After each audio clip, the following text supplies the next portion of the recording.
Okay, welcome everybody. Thanks for joining us. My name's Adam from RoomRaccoon. Myself and our rather large panel are going to take you through OTAs and direct bookings and all good stuff like that. So maybe we'll just start with a very quick introduction. So if we just move along here, do you want to kick us off? Yeah. Hello, my name is Geert Buskes. I'm the owner of Effecty. We're a digital marketing agency focused on building strong brands for the hospitality and leisure sector. And from that perspective, I'm going to join in on this panel today. Good afternoon, everyone. My name is Jamie de Jong. I'm the owner of Broeck Oudewater, which is a hotel in the city center of Oudewater. 24 rooms, and we've got a restaurant facility of 100 seats. So. Hi, I'm Florian Augustin. I'm from HotelPartner Revenue Management. We're a revenue management service and technology company. Adam, excited to be here. Patrick Brandt of hoteliers.com. We help hotels to get more direct business for e-commerce, distribution, and digital marketing. And you have some groupies. Yeah. Thanks, Hi, Daniel. my name is Olivier Pernoud. I work for Expedia, where I've been for the last 19 years. I look after our lodging supply in a part of EMEA as a senior director. Cool. So before we kick off, my marketing team have pressured me into doing an icebreaker just to check everyone is alive. So I'm just going to throw a question out.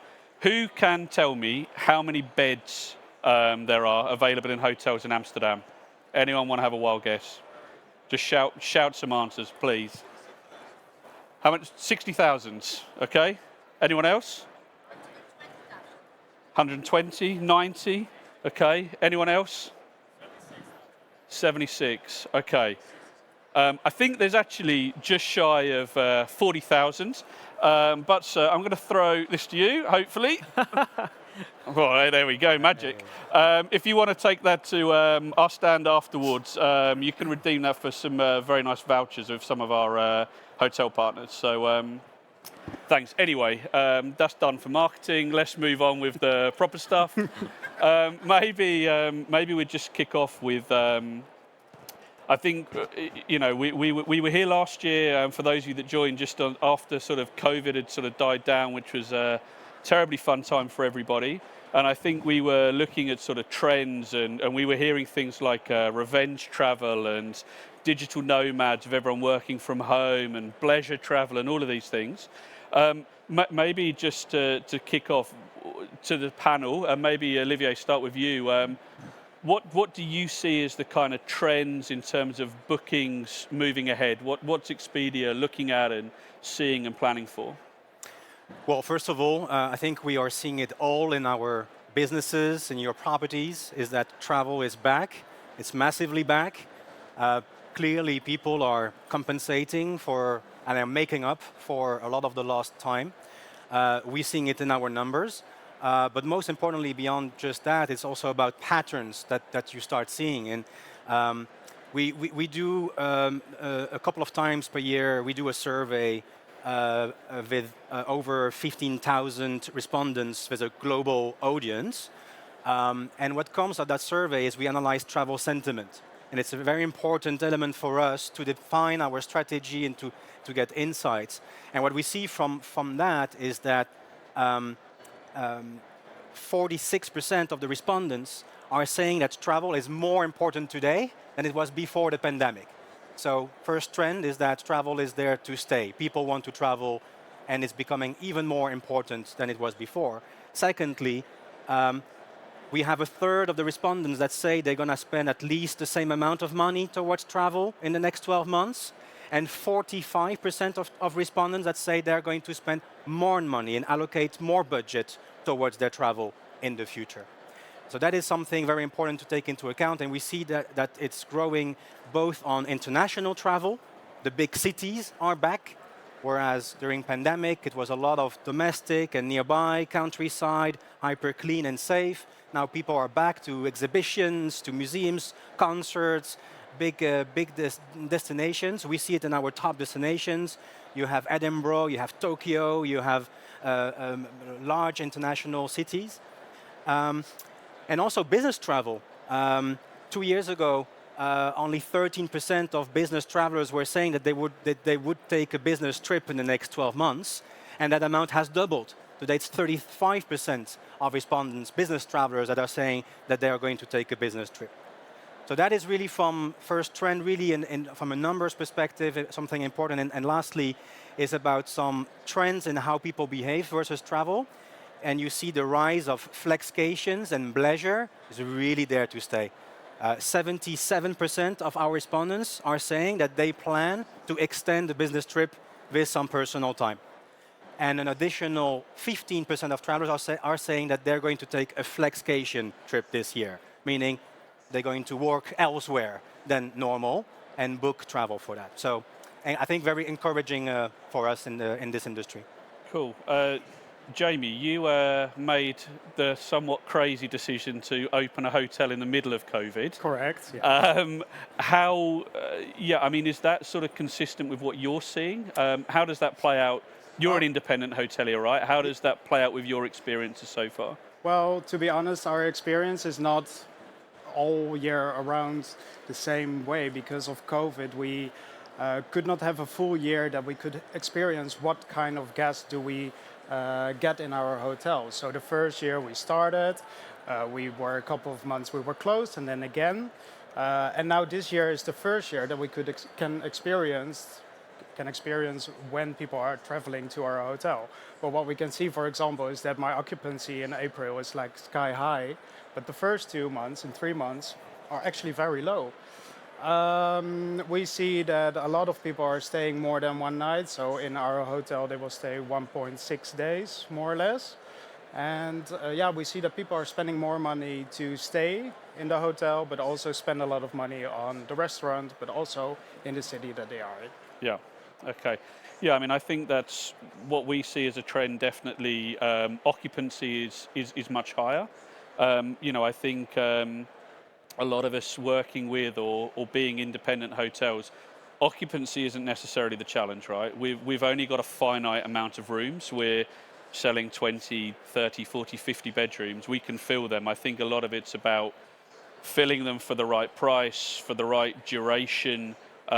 Maybe Florian, what are you seeing? How are you helping your customers get that sort of pricing with their distribution channels and their pricing strategy right to maximize that? As you correctly said, occupancy is not the issue, and we need to go away from forecasting on occupancy and understanding that demand is manipulative by price. So occupancy aren't the goals we're looking at. If we usually have a very holistic approach in terms of distribution strategy, understanding what channels can I leverage to what certain extent. And I mean, in our panel, it says OTA versus direct, which in my opinion is the wrong formulation. It's OTA and direct, and understanding how you can really have that relationship, which is very beneficial for all, and then get the best business mix into house, especially small hotels who are new. They need to first find their market positioning, gain market shares, and understand how can I then convert this to a more direct, more profitable business. And where we always come also into play is use technology and use smart technology to really have a high level of automation in terms of your distribution management, as in what channel, what time, what occupancy do I have in-house, what segments do I have in-house, and understanding how to leverage that demand and then to create more valuable direct bookings. And then obviously on top of that, we're a revenue management company. We're not a digital marketing company, so we don't really create demand. We can only kind of influence where it goes. So we are very, very much recommending all of our clients or bringing partners into the mix who do marketing, who do direct digital marketing, because that is essential. You have to have the synergy of these components, and they all need to click, and then you will have a very, very profitable distribution mix. Yeah, so I mean, Patrick, you've kind of got a foot in both camps, right? So one in the channel manager camp and one in the sort of direct marketing. So what are you telling your customers, and what are you seeing? Yeah, within the field of direct business, we have a lot of conversations, of course, with the hotels. There has been a change in business mix, I think. Like we've seen Booking.com coming back tremendously. Before they were at around 50% of all reservations done, and now it's around 60, so that's a lot. But also a mix within the other parties, like Airbnb, we see also coming up, for instance. And the direct business, it's a difficult part because you have to allocate also more budget to it, I think. So we see clients that are doing really well, allocating more budget on Google Hotel Ads, for instance, because Google is also a good party to look at to generate traffic and to generate direct business against a lower margin or a better margin for the hotelier. And I think like in website building, a lot of experience is added to websites. So you see more videos, involvement. So RMS, this is also a topic I think we see a lot, to focus on your price strategy and to get help from a data-driven system like a RMS. Then we see also the business travel market coming up.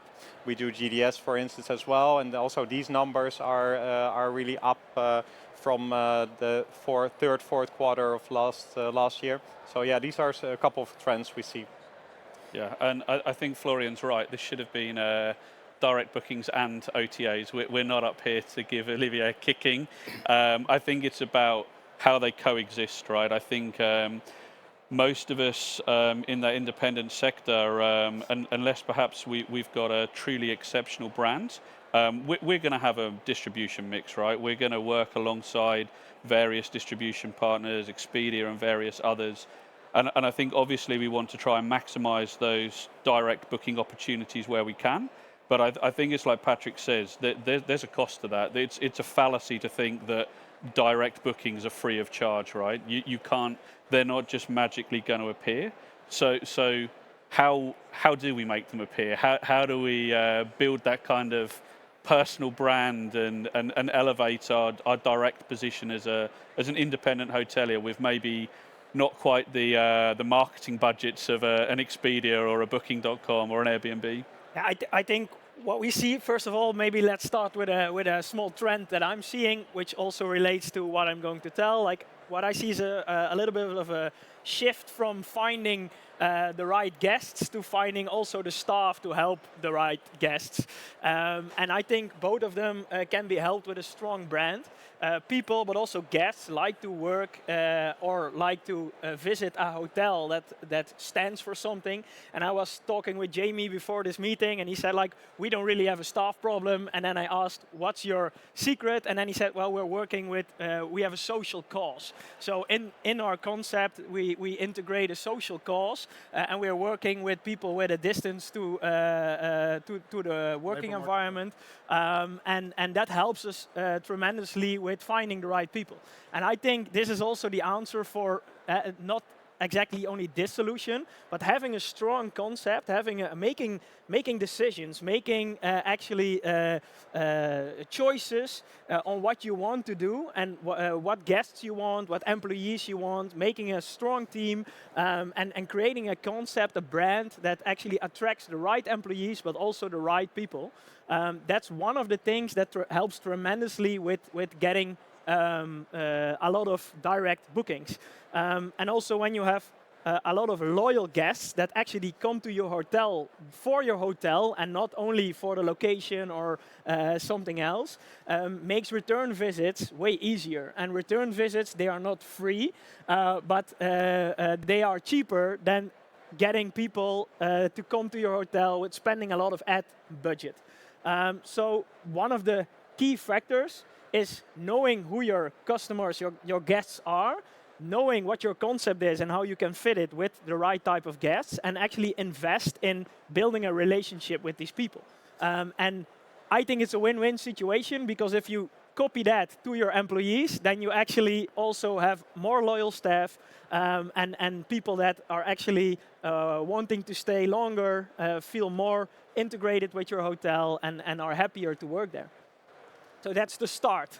And I think everyone can do it. You don't need marketing budget for that. You only need like a conceptual vision for your hotel and a dream that you want to make happen. maybe just to add, I absolutely love that approach because we are in such a difficult situation with our employees and our workforces, but coming back to the point of how important it is to actively understand and make the conscious decision. I want to have a more healthy distribution mix, especially in very high demand areas. It is very easy to go out and say, okay, I can fill 80-90% of my business with OTA business. But then to actively go and say, hey, how valuable are these customers for me, especially F&B heavy locations or hotels? They want that repeat visitor and that connection. So the OTA gives you the door opener, and I know I'm not helping in this case for you guys, but it gives you the door opener. You have the guest coming to you, and then you have the chance to build that relationship, to make that experience. And then it's very much a numbers game. You need to understand the cost of acquisition. How much money do I need to spend? And then you can have strategic decisions and say, sometimes I might be overspending because I really want this guest and this mix because I can get so much added value out of building the relationship further down the road. And in many instances, your cost of acquisition is significantly lower than the OTA commission. So therefore, you have that automatic, immediate value if you manage to set it up. Yeah. Yeah, definitely. And to top it up, Florian, on what you said, and I agree as well, it's not the direct versus OTA, but the end. But a good example for that as well is utilize your distribution channels like Expedia on your OTAs, like Expedia or Booking, to market and brand yourself. The same researcher was quoting before, 70% of respondents today say they are choosing properties based on their belief. For example, on sustainability, for example. You mentioned social cause, but sustainability could be another area, for example. 92% of travelers are willing to pay more for sustainable options. But as a hotelier, you need to brand yourself like this. So tick those boxes, those amenities that talk about your water-saving shower systems, about your reduction of single-use plastic programs and stuff like that, to brand yourself to the outside, and engage with the customers as well. On Expedia, you can leverage the conversations platform in order to set expectations to customers, which is super important. We see that hotels who utilize this feature regularly have a 10% better traveler review score, for example, just because they've been able to set expectations with the customer on beforehand or after their trip as well. So this is where the two come together.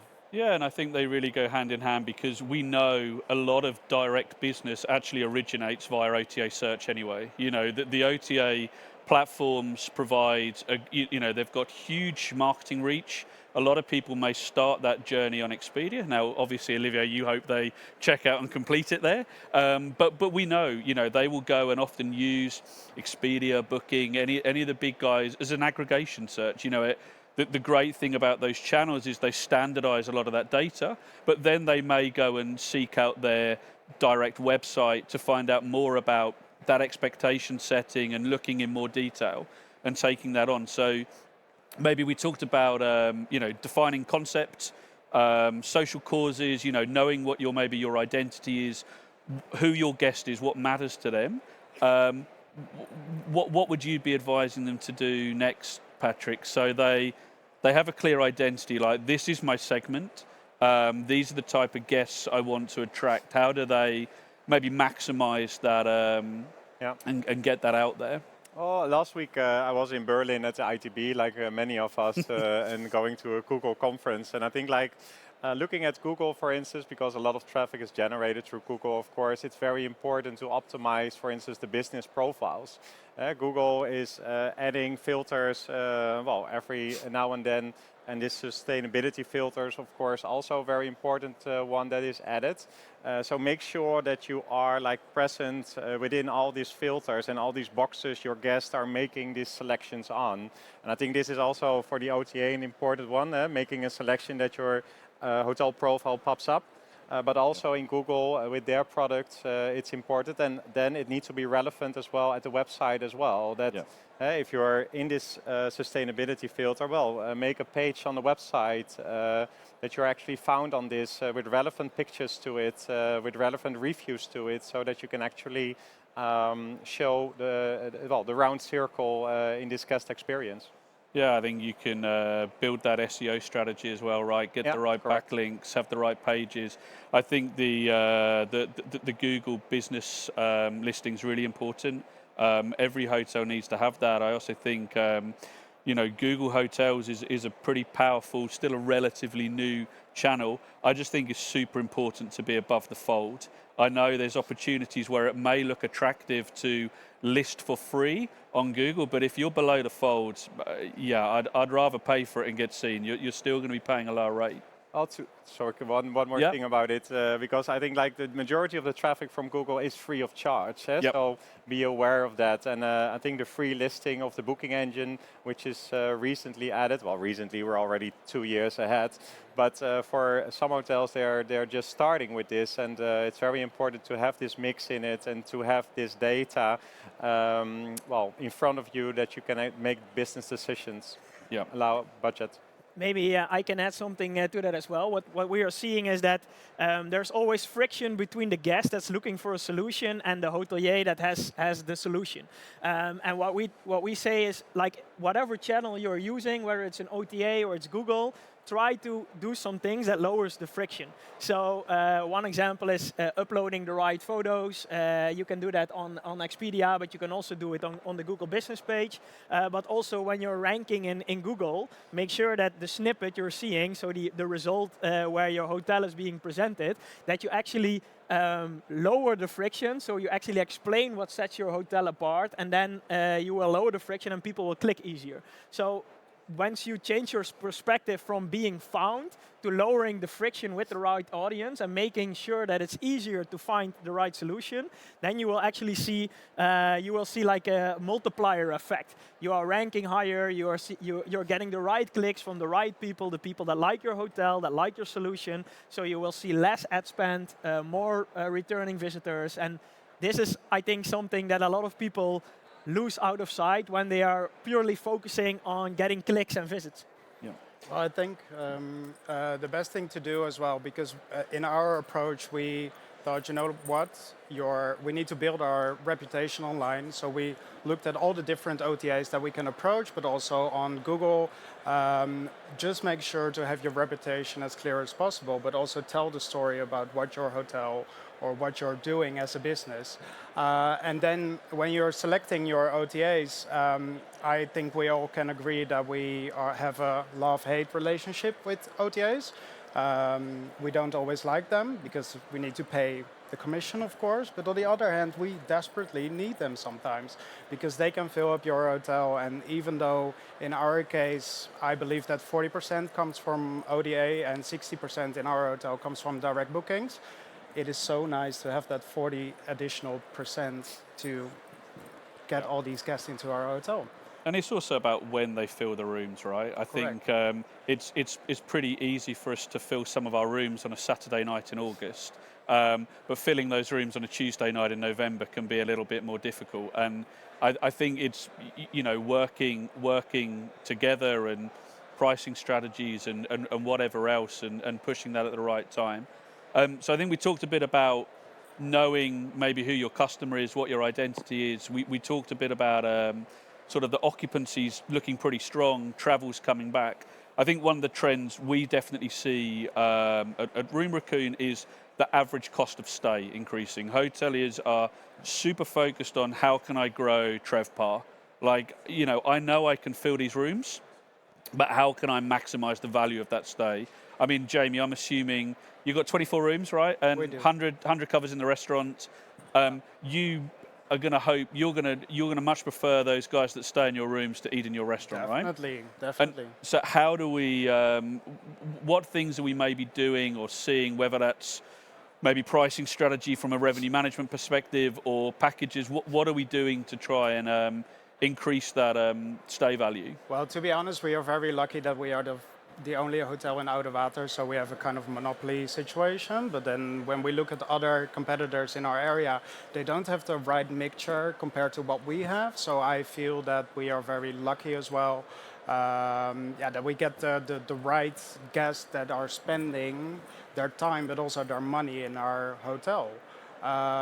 So I do not really need to change anything on my revenue strategy.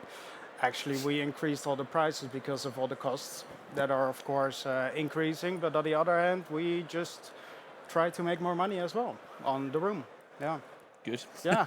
And maybe Olivier, from an OTA side, what are you guys doing to try and?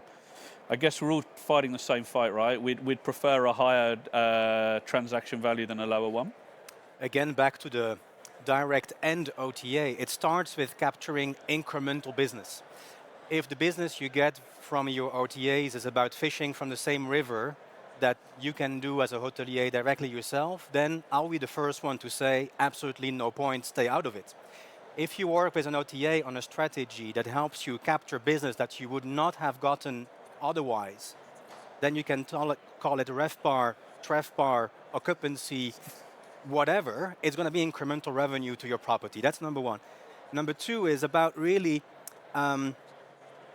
leveraging technology and data as much as you can. Be it from your distributors or from or yourself. You work with obviously with channel managers. We've gone into this a long time ago with Rev Plus, for example, where we give market occupancy forecasts, where we give price optimization alerts to indicate to our hotel partners, like, hey, here is something interesting for you to take into consideration because it seems to be diverting from your traditional difference with your competitive set, for example. And it's about doing what is right for the traveler. Because if you do what is really right for your guest, for the traveler, then it's always going to translate into an improvement in the ecosystem and on the price as well. I mentioned before about traveler reviews, how to leverage that, and the importance of setting expectations. Super important. But leveraging these kind of innovations and technology is super important. Awesome. So I think we've got a few minutes left. Patrick, sort of final thoughts with regard to maybe increasing value and visibility?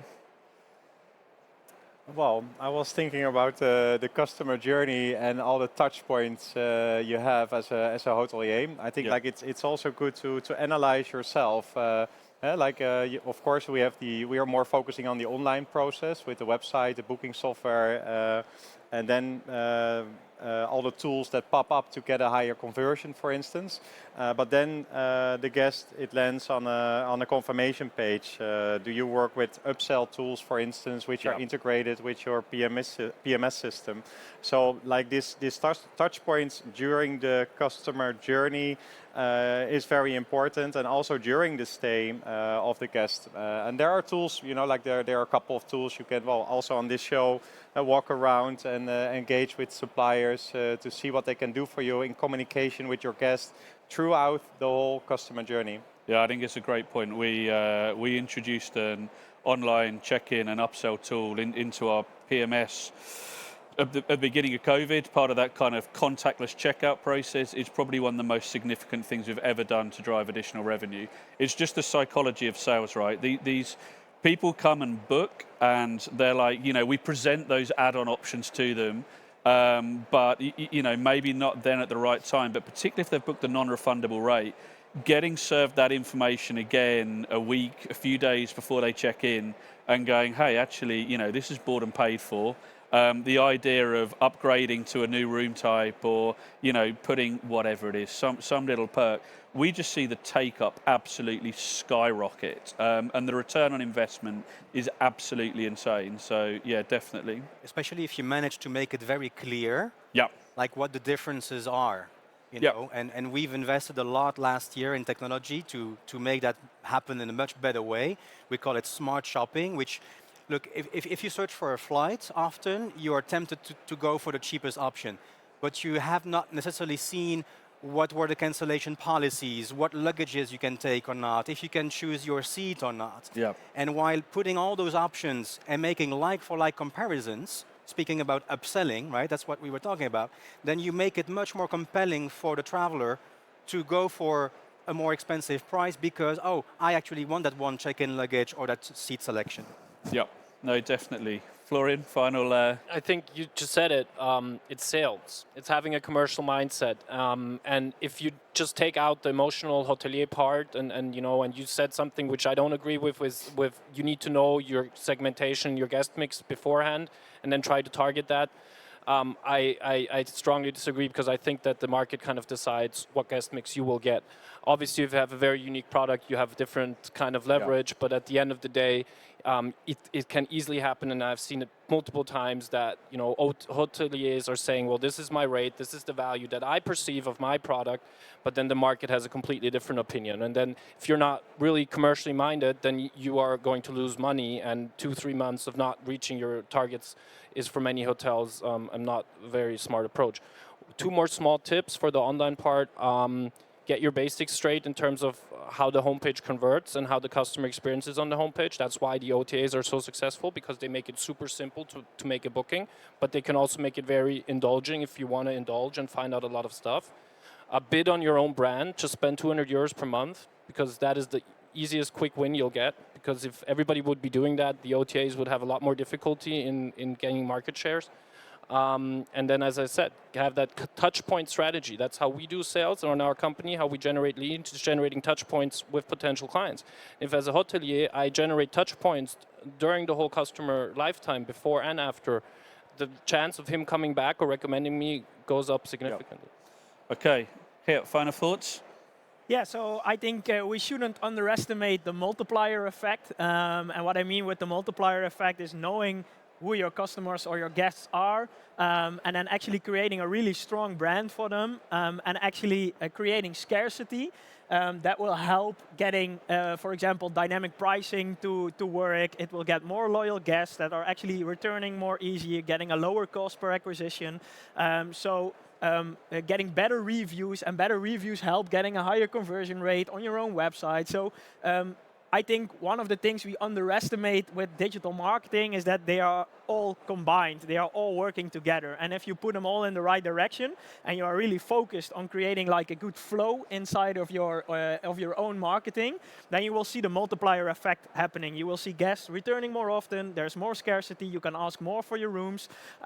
You will see them putting better reviews, which increase your conversion rate, etc., etc., etc. So it all works together. And be focused on that. Make sure that it's flowing naturally, and it's increasing your results step by step. Thanks very much. Thanks to you guys for listening. Thanks to the panel. That's up. We're going to wrap up. I think if you guys have any questions, many of us are exhibiting here. If not, I think you'll find some of the others wandering around. Please come and see us, come chat to us. But thank you very much. Thank you.